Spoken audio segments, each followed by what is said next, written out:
a little more heavy duty. Plus the metal, you just have the plastic. A big weekend RV show is where salespeople can do 20% of their annual business. Some people buy with a plan to live in RVs year-round, but they rarely come out of factory winterized. So how do buyers do it for themselves?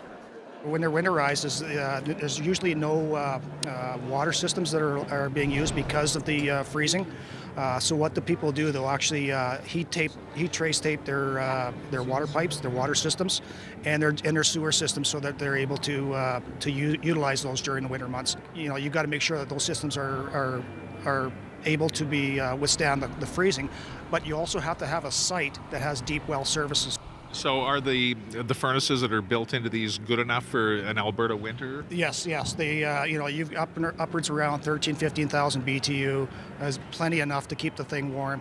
The only problem is you're going to go through a lot of propane when it's minus 30 to minus 40 outside. Some owners use dual-paned windows to eliminate interior condensation from moisture by propane heat. Some use skirts or hay bales under the unit to add insulation.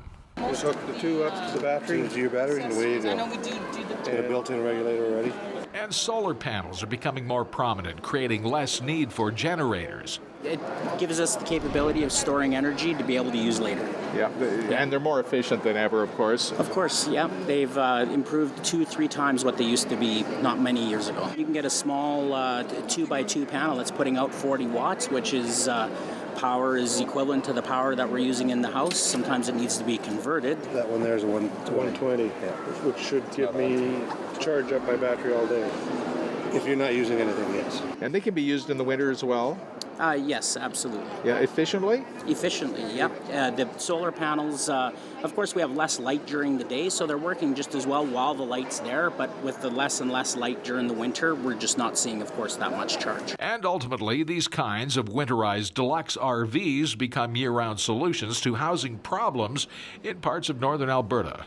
For example, Fort McMurray, that locale is very hard to find accommodations. People are buying RVs, staying in them year-round, doing the stuff that I talked about earlier, and because it's affordable. Right now, when you're upwards of quite expensive real estate, you're not going to look at you're going to be looking at RVs as probably a good choice for them. For Go Edmonton, I'm Tim Dancy.